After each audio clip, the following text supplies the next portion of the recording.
بسم الله الرحمن الرحيم نحمده ونصلي ونسلم على حبيبه الكريم الأمين العزيز الرؤوف الرحيم وعلى آله وأصحابه الأفضلين الأكرمين أجمعين أما بعد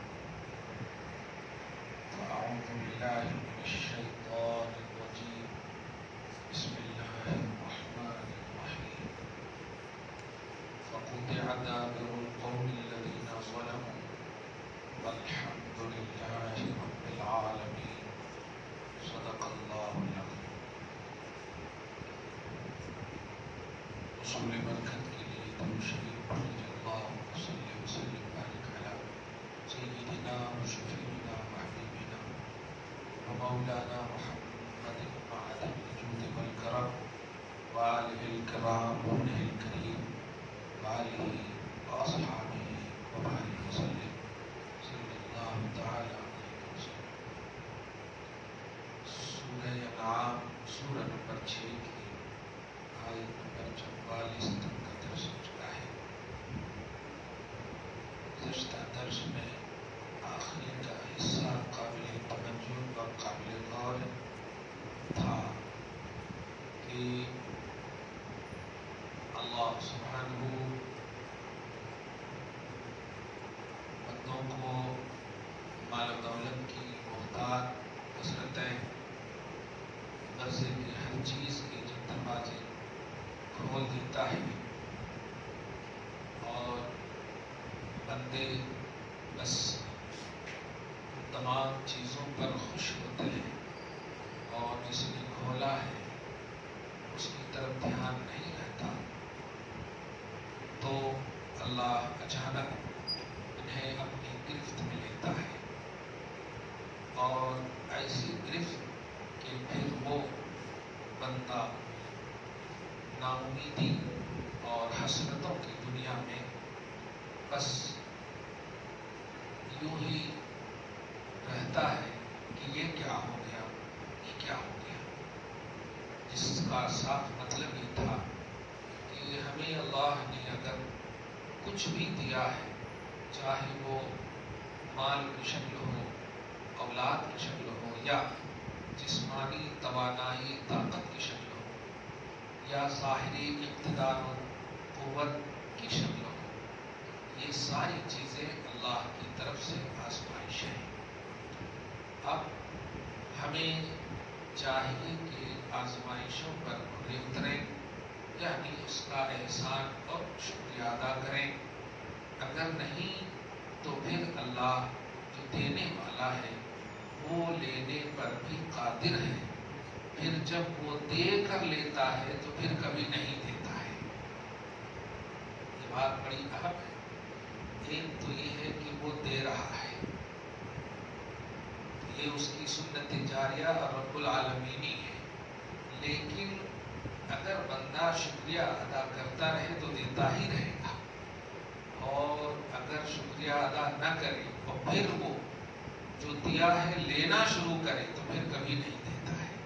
تاریخ نے دیکھا ہے سینکڑوں مالداروں اور دولت مندوں کو غریب ہوتے ہوئے، لیکن اس بات کا احساس رہے کہ جو بھی اللہ نے دیا ہے، صرف مال ہی اللہ کی نعمت نہیں. اللہ نے آپ کو ابھی یہاں بلایا صحت و تندرستی کے ساتھ، یعنی اس کے مقابلے میں آپ سوچئے کہ جسے اللہ نے بیمار رکھا ہے، آئی سی یو میں رکھا ہے، وینٹیلیٹر میں رکھا ہے، ہسپتال میں ایڈمٹ کیا ہے، اس سے تو آپ اچھے ہیں. اگر یہ سوچیں گے تو آپ کی زبان میں الحمدللہ رہے گا. بندوں کو ہمیشہ چاہیے کہ ترقی کی راہ میں اپنے سے نیچے کو دیکھیں. ترقی جو دنیاوی ترقی کی راہ میں اپنے سے نیچے کو دیکھیں تو آپ ترقی کرتے چلے جاؤ گے، اور عبادت کی راہ میں اپنے سے اوپر والے کو دیکھیں تو آپ تواضع کے، انکساری کے حامل رہو گے. مثلا آپ نے 5 حج کر لیے تو آپ 4 حج کرنے والے کو مت دیکھیے، آپ سے اوپر جو 6 حج کیے ہیں ان کو دیکھیے تو آپ کے اندر اور بھی حج کا جذبہ برقرار رہے گا. یہ بات دھیان رہے. معاملات میں نیچے والے کو دیکھیے اور عبادات میں اوپر والے کو دیکھیے، تو پھر آپ کی لائف جو ہے ایک بہترین توحید و سنت کے آئینے میں گزرے گی. اللہ ہم سب کو یہ فہم سلیم نصیب فرمائے. آج کی گفتگو آیت نمبر 45 سے ہے، جس میں اللہ پاک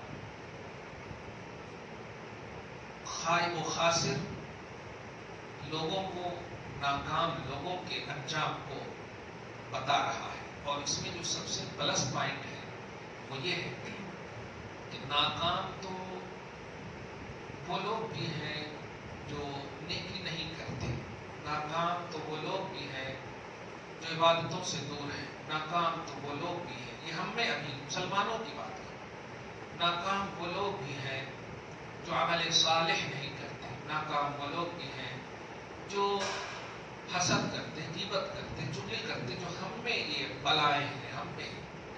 لیکن اللہ پاک کے یہاں سب سے بڑا ناکام وہ ہے جو ظلم کرتا ہے.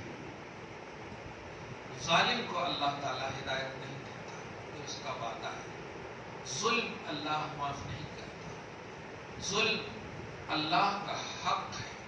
حق کا مطلب کیا ہے؟ یعنی میں رب ہو کر سب کو نوازتا ہوں، تو بندہ ہو کر زیادتی کیسے کر سکتا ہے؟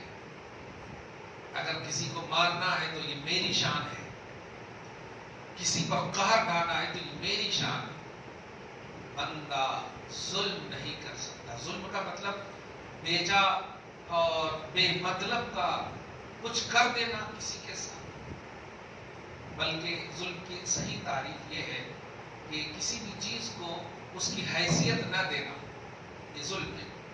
جیسے آپ ٹوپی پہنے سر میں، اگر اس کو پاؤں میں پہنے تو ٹوپی کے ساتھ ظلم ہے، کیونکہ ٹوپی کا مقام تھا سر، آپ نے اس کو وہ مقام نہیں دیا. صحیح ہے؟ ہم اسی لیول میں سمجھیں. جو باپ کا مقام ہے وہ آپ نہ دیں، ماں کا جو مقام ہے وہ نہ دیں، بھائی کا جو مقام ہے وہ نہ دیں، بہنوں کی جو وراثت ہے وہ بھی نہ دیں، یہ بھی ظلم ہے. اس کا جو حق مارا جا رہا ہے یہ بھی ظلم ہے. شادی کرانا یہ اخلاقی ذمہ داری تھی آپ کی، نہیں کراتے تو ناک کٹ جاتی آپ کی. مگر حق نہ دینا یہ شرعی ذمہ داری ہے آپ کی کہ آپ اسے حق دیں. اس کا جو حصہ ہے وہ دیں آپ. آپ یہ کہہ کر نہیں ٹال سکتے کہ شادی میں تو ہم نے اتنا خرچہ کر دیا. آپ کو اس نے نہیں کہا تھا کہ آپ نے اتنا خرچہ کر دینا. نہیں، آپ اپنی شان بان کے لیے خرچ کیے. آپ تو کسی پان ٹھیلے والے کے ساتھ بھی کرا دیتے تو وہ چلی جاتی، وہ آپ کے ماتحت ہے. لیکن حق نہ دینا یہ شان کی بنیاد پر یہ اللہ پاک ظلم میں شمار فرماتا اور اس سے آپ کی گرفت ہوگی. ایک بات. دوسری بات، ظالموں کے خاتمہ کے لیے دعا کر سکتے ہیں، اور ظالموں کا خاتمہ جب ہو جائے تو اللہ کی حمد اور اس کا شکر ادا کرنا یہ اللہ تبارک و تعالیٰ کی طرف سے حکم ہے. یہ بہت بڑی بات ہے. اپن لوگ ہوتا کیا ہے کہ ارے چھوڑ رہنے دو. روئے زمین بھی مخلوق ہے، یہ جو زمین ہے یہ بھی مخلوق ہے، اور آپ اشرف المخلوقات ہیں. تو آپ کی ذمہ داری یہ ہے کہ آپ سے جو ادنا ہو اس پر شفقت کریں. اگر زمین آپ سے اعلیٰ ہوتی تو آپ کچھ کر سکتے تھے، چلتا. چھوٹا کچھ اگر کرتے چلتا. بڑا تو ہر چیز میں بڑا ہوتا نا، سوچ میں بڑا، فکر میں بڑا، عادات میں بڑا، کردار میں بڑا. اور یہی فلسفہ ہے اس آیت کا بھی، لا تمشی فی الارض مرحا، زمین میں اکڑ کر مت چلو. کیونکہ تو کس پر چل رہا ہے؟ اپنے لیول کے ساتھ ایٹیٹیوڈ دکھاؤ تو چلتا، وہ تو ادنا ہے. تم اشرف ہو، اشرف المخلوقات. زمین پر اکڑ کر مت چلو، وہ بھی میری مخلوق ہے. وہ بھی تسبیحات. بلکہ ایک حدیث میں آیا کہ قبر میں ایک شخص جو ہے ایسے ہی پٹک پٹک کر اپنے پاؤں چپل کو گھسیٹ گھسیٹ کر کے، آپ سمجھ گئے ہوں گے، بے تکے انداز میں ظاہری طور پہ چل رہے. نبی علیہ السلام نے فرمایا اے چپل والے ذرا اچھے سے چل کہ اگر تو اس کے اندر جائے گا تو پھر یہی زمین تجھے دبائے گی. زمین کو اس کا حق دیں گے نا, تو چونکہ آپ کو تو زمین کے اندر ہی جانا ہے نا, تو پھر وہ آپ کا بھی رسپیکٹ کرے گی, وہ آپ کا بھی احترام کرے گی. دیکھا آپ نے چھوٹی چھوٹی چیزیں ہیں, لیکن کبھی کبھی غصے میں ہم لوگ مار دیتے ہیں نا لات وغیرہ, دیکھے ہوں گے. ہاں ایسا ہرگز نہ کیجیے. تو ظلم جو ہے یہ بہت بڑی بلا ہے, بہت بڑی وبا ہے, اور اس بلا اور وبا کا جو شکار ہوتا ہے اللہ اسے معاف نہیں کرتا. اور ظالموں کو ختم کرنے کے لیے اللہ پاک توحیدی پلان بناتا ہے. جملے پہ غور کریں آپ, توحیدی پلان بناتا ہے. آپ اس کو اس انداز میں لیں کہ فرعون ظالم بنا, پلان بنایا, موسیٰ کو بھیجا اللہ تعالیٰ, ادھر دنیا میں ادھر بہت آگے ہو جائیں گے. میں امت محمدیہ میں یزید ظالم بنا, حسین کا انتخاب کیا اللہ پاک نے. تو یہ اللہ سبحانہ کی یہ شان ہے اور اس کی سنت ہے. میں آج کی تاریخ کے حساب سے آپ کو بولوں, آپ اپنی آنکھوں سے ظلم اپنے اوپر دیکھ رہے ہیں, تو آپ ایک مظلومانہ خاموشی کے ساتھ نہ رہیں. اللہ وحدہ لا شریک پر کامل بھروسہ کریں, وہ ظالموں کی جڑ کاٹے گا, یہ اس کا وعدہ ہے. ظالموں کا خاتمہ کرے گا, یہ اس کا وعدہ ہے. اور وہ آپ کی زبان سے حمد سنے گا ظالموں کے خاتمہ کے وقت, یہ بھی اس کی چاہت ہے. وہ چاہتا ہے کہ میں جب ظالموں کا خاتمہ کروں تو مظلوم اپنی زبان سے کہے الحمدللہ رب العالمین. یہ دیکھیے آپ سمجھ گیا. اس لیے آپ مظلومانہ چیخ پکار یا مظلومانہ خاموشی پر صرف دھیان نہ دیجیے. ظالموں کا وہ خاتمہ کرے گا, یہ اس کا وعدہ ہے. قرآن کہتا ہے, سنیے, فَقُطِعَ دَابِرُ الْقَوْمِ الَّذِينَ ظَلَمُوا, ظالم قوم کی جڑوں کو اللہ, یا اللہ ہی کہیں, ظالم قوم کی جڑ کو اللہ تعالیٰ کاٹ دے گا, یا اس کی جڑ کاٹ دی جائے گی. دیکھیے یہ قرآن کا فیصلہ ہے. قطع قطع کر دی جائے, کاٹ دی جائے گی اس کی جڑیں جو ظالم ہیں. ان لوگوں کی جڑیں نہیں رہیں گی جو ظلم کرتے ہیں. معلوم یہ ہوا مظلوم رہیں گے, سبحان, مظلوم رہیں گے, عدل والے رہیں گے, انصاف والے رہیں گے. اور امت محمدیہ کو امت عادلہ, امت وسطہ, جو سب ایکسپٹڈ امت تھی, ان کو کہا گیا. اس لیے آپ کی شان یہی بنی کہ ہم تمہیں رکھیں گے. اس لیے جو اترا رہے ہیں نا یہ ظالم, وہ وقتی طور پر اترا ہے. ابھی تو قارون کے 1/3 خزانے کے برابر بھی نہیں ہے ان کے پاس. 1/3 کہہ رہا ہوں. قارون کے خزانوں کی شان یہ ہے کہ اس کی جو کیلی تھی, کیلی جو خزانے کے روما کھولنے کی کیلی ہوتی ہے, تالے کو کھولنے والی, اس کی کیلیاں اٹھانے کے واسطے ایک بڑی جماعت طاقتور کو اللہ پاک نے, تو قرآن پاک کہتا ہے لَتَنُوءُ بِالْعُصْبَةِ أُولِي الْقُوَّةِ, کہ ایسی جماعت تھی جو بہت طاقتور تھی خالی کیلیاں اٹھانے کے واسطے. اب بتائیے تالے کیسے کیسے ہوں گے, مگر اللہ نے رکھا اس کو. قرآن کہتا فَخَسَفْنَا بِهِ وَبِدَارِهِ الْأَرْضِ, کہ ہم نے اسے بھی اور اس کی تمام جائیداد کو بھی دھسا دیا. فَمَا كَانَ لَهُ مِنْ فِئَةٍ يَنْصُرُونَهُ مِنْ دُونِ اللَّهِ, تو اب اس کے لیے کوئی جماعت پیدا نہیں ہوئی جو ان کی مدد کر سکے اللہ کے مقابلے میں. میں اس سے ایک نقطہ یہ دینے جا رہا ہوں کہ یہ قانون کس کی قوم کا ہے, امت محمدیہ کا نہیں, موسیٰ کی قوم. آپ یوں سمجھے کہ ایک عام نبی کی قوم کا اتنا بڑا ظالم جو ہمارا عنوان بھی ہے, مگر اتنا بڑا نہیں ہو سکتا لیول کے حساب سے. جب عام نبی ہیں, امام الانبیاء کی طرح تو نہیں ہے نا, محمد الرسول اللہ کی طرح تو نہیں ہے. عام نبی اس لیے کہہ رہا ہوں کہ وہ خاص قوم کے لیے آتے تھے, پوری دنیا پوری کائنات کے رسول نہیں تھے موسیٰ. اس کی قوم کا ایک ظالم ایسا دولت مند, اتنا بڑا دولت مند کہ اس کی صرف چابیوں کو اٹھانے کے لیے ایک جماعت کو رکھا گیا.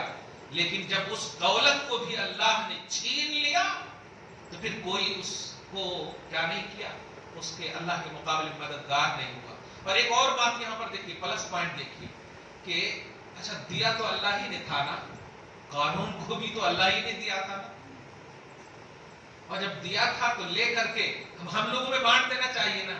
یہ پوائنٹ نوٹ کیجئے گا. اس سے ایگزام یا فخسفنا بہی سے ایک عقیدہ ملا کہ ہم نے جسے دیا تھا وہ مال اس سے ٹچ ہونے کی وجہ سے اب وہ مال بھی صحیح نہیں ہے، اس لیے تم اس کو یوز مت کرو، میں تمہارے لائق ہی نہیں سمجھتا چاہے وہ کوانٹٹی میں کتنا بھی مال ہو.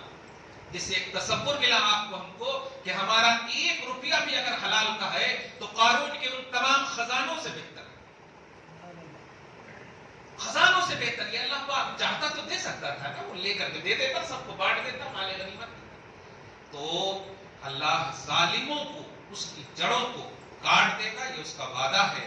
یہ کچھ بھی چاہیں، کیسے بھی چاہیں، اور یہ چاہیں گے ہی. میں مسلمانوں سے ہمیشہ اپنوں سے یہی جملہ کہتا ہوں کہ آپ دشمن سے دوستی کی امید کیسے کر سکتے ہیں؟ اگر تب دوستی کی امید کرتے ہیں تو دشمن مت سمجھیے کہ. اور آپ کے جو مذہبی لوگ آپ کے نہیں ہیں، غیر مذہب کے لوگ ہیں، اللہ پاک نے فرمایا غیر مذہب کے جب ہیں تو کلیئر بات ہے کہ وہ آپ کے نہیں ہیں. اب ان کی ظاہری شکل کیسی بھی ہو، ظاہری رواداری کیسی بھی ہو، آپ سے اگر سچا پیار ہوتا تو وہ آپ کے مذہب کو فالو کرتا، کیونکہ آپ اچھے اس لیے ہیں کہ آپ کا مذہب اچھا ہے. جملے پہ غور کریں. آپ سے کوئی اٹریکٹ کیوں ہے، متاثر کیوں ہے؟ اس لیے کہ آپ اچھے ہیں، اور آپ اچھے اس لیے ہیں کہ آپ کا مذہب اچھا ہے، مذہب کو فالو کرتے ہیں، آپ بہترین مذہب والے ہیں. تو پھر کوئی غیر مسلم آپ سے پیار کرتا ہے تو اگر آپ کے ظاہری شکل و صورت کی بنیاد پہ پیار کرتا ہے تو غلط پیار ہے، اور آپ کی اچھائی اور اخلاق کی بنیاد پہ پیار کرتا ہے تو پھر وہ کرے کہ میرے اخلاق کی بنیاد اسلام ہے، میرے کردار کی بنیاد اسلام ہے. اس لیے اگر آپ مجھ سے پیار کرتے ہیں تو پیار کی وجہ سے بھی پیار کیجئے، وہ مذہب اسلام ہے. اور نہیں کرتا ہے تو اس کا مطلب آپ کو مس یوز کر رہا ہے. یہ اندرونی باتیں آپ کو ہم کو سمجھنا ہے، اور اپنی قوم کی ان بچیوں اور بیٹیوں تک بھی یہ بات لائیے. 25 سال تک باپ ماں کی چھتر چھایا میں رہنے والی بیٹیوں، غیر کے ساتھ کیسے تم بھاگ سکتی ہو؟ اپنے خاندان کے چچا زاد بھائی، اپنے خاندان کے کزن، اپنے خاندان کے خالہ کے بیٹے جن سے تمہاری شادی حلال ہے، ان کے ساتھ تم بھاگ نہیں سکتی، غیر مذہب والوں کے ساتھ کیسے بھاگ سکتی؟ آپ سمجھ رہے ہیں اس بات کو جو میں کہہ رہا ہوں؟ جو خونی رشتہ ہے کسی بھی طرح سے، ان کے ساتھ نہیں بھاگ سکتی. کیوں؟ اس لیے کہ تمہارا مذہب یہ نہیں سکھاتا، تمہیں سمان اور عزت دیتا ہے. اللہ پاک ہماری قوم کی بیٹیوں کو صحیح سوچ نصیب فرمائے. تو اللہ پاک نے آپ کو آج جو ایک جملہ دیا ہے، بہت خوبصورت جملہ ہے کہ قطع دابر القوم الذین ظلموا، ظالم کی جڑ کاٹ دی جائے گی. اس کو آپ یوں ہی مت سوچیں اور اس کو سیاسی جملہ میں نہیں دیکھیے. کچھ لوگ بولتے ہیں ظلم کرو، یہ کرو، وہ کرو، ایک دن آئے گا. نہیں، یہ اللہ پاک کا وعدہ ہے. ظالموں کی جڑ کاٹ دی جائے گی، اس کی جڑ نہیں رہے گی. آج آپ بتائیے، حسین گھر گھر میں ہے کہ نہیں؟ یزید کسی گھر میں ہے؟ بلکہ صحابی رسول کا بیٹا تھا، لیکن ہے کسی گھر میں؟ دیکھیے، یہی ہے جڑ کاٹنے کا مفہوم، کہ تمہاری داستان تبدیل نہ ہوگی داستان میں. حالانکہ ایسا نہیں ہے کہ نسل نہیں چلی ہوگی، لیکن آج ایک بھی نسل کا اظہار ہو رہا ہے. اور حسین ہر سینے میں ہے، ہر گھر میں ہے. کوئی محلہ، کوئی گھر خالی نہیں ہے حسین کی سوچ اور فکر سے. صحیح ہے؟ کیوں؟ اس لیے کہ حسین مظلوم تھے، مجبور نہیں تھے. اور مظلوم کی نسلوں کو آباد کرتا ہے اللہ، اور ظالموں کی نسلوں کو کاٹ دیتا ہے، ختم کر دیتا ہے. یہ وعدہ ہے اس کا. فَقُطِعَ دَابِرُ الْقَوْمِ الَّذِينَ ظَلَمُوا، ظالم کی جڑ کاٹ دی جائے گی. اور سن مظلوم، جس وقت میں ظالموں کی جڑ کاٹوں گا تو میں تمہاری مظلومانہ زبان سے سننا چاہتا ہوں وَالْحَمْدُلِلَّهِ رَبِّ الْعَالَمِينَ. کیا بات ہے! آیت پر دل مچل جاتا ہے. یہ آیت پڑھا تھا میں رات میں، مطالعہ کر رہا تھا، مزہ آ گیا. کچھ لوگ ہوتے ہیں نا کہ ارے نہیں مر گئے، کیا کاہے کو خوش ہونا. یاد رکھیے، ایک عام کافر کی موت پر آپ خوش نہ ہو چلے گا، لیکن ظالم کی موت پر آپ کو خوش ہونا ہے، یہ اللہ چاہتا ہے. اس کی وجہ کیا ہے؟ کہ اس کی وجہ سے پورا محلہ سکون میں رہے گا، پورا شہر معاشرہ سکون میں رہے گا. تو اس بنیاد پر آپ خوش ہوں کہ ہاں ظلم کا خاتمہ ہو گیا، ظالم کا خاتمہ ہو گیا. والحمدللہ رب العالمین. ظالموں کے خاتمہ پر اللہ کا شکر ادا کرنا یہ توحید ہے، یہ تعلیم قرآن ہے، یہ اللہ پاک کا منشا ہے. آگے فرماتا ہے قل ارأیتم ان اخذ اللہ سمعکم وابصارکم. حبیب مکرم آپ کہیے کہ بھلا بتاؤ تو اگر اللہ اے ظالموں تم سے تمہاری سماعت کو چھین لے، تمہاری بصارت کو چھین لے، وختم علی قلوبکم اور تمہارے دلوں پر مہر لگا دے. ظاہر ہے سماعت چھیننے کا مطلب تم سن نہ سکو، بصارت چھیننے کا مطلب دیکھ نہ سکو، دل پہ مہر لگانے کا مطلب حق سمجھ نہ سکو. آپ ذرا دیکھیے جب یہ تینوں چیز ہی اصل ہوتی ہے تو بتاؤ، خود قرآن کہتا من الہ غیر اللہ یاتیکم بہ. جس لات و عزا کو، جس غیر اللہ کو، جس مسجد کو توڑ کر کے مندروں کو آباد کرنے کی باتیں کر رہے ہو نا، کوئی ہے جو اللہ کے سوا ان چیزوں کو لا سکتا ہے؟ تمہاری سماعت، تمہاری کان، تمہاری آنکھ کو لا سکتا ہے؟ کوئی نہیں ہے. بتا دو ہے کوئی ایسا؟ نہیں ہے. میں اللہ ہوں، میں نے تو اپنے نبی کے ہاتھ پر اپنے ایسے ظہور فرمائے ہیں. عیسیٰ علیہ السلام کی بارگاہ میں دیکھا مادرزاد اندھے کو ایسے کر دیتے تھے، شفا مل جاتی تھی، آنکھ مل جاتی تھی. حضرت قتادہ صحابی رسول ہے، بالکل گر گئے تھے، آنکھ نبی کی بارگاہ میں رکھ دیا، پہلے سے زیادہ اکھیارے ہو گئے. تو یہ مظہر توحید، جو توحید کے جو آئینہ انبیاء کرام ہوتے، اللہ پاک نے ظاہر فرمایا. اللہ پاک فرمایا میرے حبیب کہیے اگر میں تم سے تمہاری کان، آنکھ، دل سب پر مہر لگا دوں، لے لو، تو کوئی ہے جو ان تینوں چیزوں کو لا سکتا؟ نہیں لا سکتا. تو پھر کیوں تم غیر کو پوج رہے ہو؟ پوجو اس کو جو تمہارے غیر کا بھی رب ہے، پوجو اس کو جو تمہارے غیر کا بھی رب ہے. انظر کیف نصرف الآیات ثم هم یصدفون. دیکھو کیسے کیسے کس کس رنگ میں اپنی آیتوں کو تمہارے سامنے بیان کر رہا ہوں، پھر بھی تم اعراض اور روگردانی کر رہے ہو. کیسی کیسی شکلیں ہیں، کہاں گئی ہے عقلیں؟ اللہ کا احسان ہے آپ ہم گنہگار ضرور ہیں، لیکن دل مطمئن ہے خدا رسول پر، الحمدللہ. دل مطمئن ہے شریعت پر، الحمدللہ. یہ حسین کا احسان ہے امت محمدیہ پر، یہ تمام اولیاء کاملین کا احسان ہے، یہ ہمارے ماں باپ کا احسان ہے کہ ہم نے کبھی غلطی کی ہے، تھپڑ مارے ہیں، الحمدللہ. یہ بہت بڑا احسان ہے کہ ہم غلطیوں کو غلط سمجھتے ہیں، آج بھی کر گزرتے ہیں، الگ بات ہے، لیکن مومن ہے، مومن رہیں گے انشاءاللہ. ایمان والے ہیں، رہیں گے انشاءاللہ. شریعت والے ہیں، رہیں گے. دیکھیے شریعت پر عمل نہ کرنا یہ ممکن ہے، لیکن شریعت کو نہ ماننا یہ ممکن نہیں ہے. سمجھ رہے نا؟ شریعت کو نہ ماننا یہ ممکن نہیں ہے. یہ چیز ہے ہمارے پاس الحمدللہ. پوری قوم کے بچوں اور بچیوں کو یہ ذہن دے دو، کبھی کبھی ہو جائے شریعت پر نہ عمل، یہ ٹھیک ہے بیٹی، لیکن شریعت کو نہ ماننا ایسا مت کرنا، شریعت کو مان کر کے کسی غیر مسلم کے ساتھ مت بھاگنا، کیونکہ یہ شریعت کو نہ ماننے والی بات ہے. نماز نہیں پڑھو گی یہ شریعت پر عمل نہ کرنے والی بات ہے.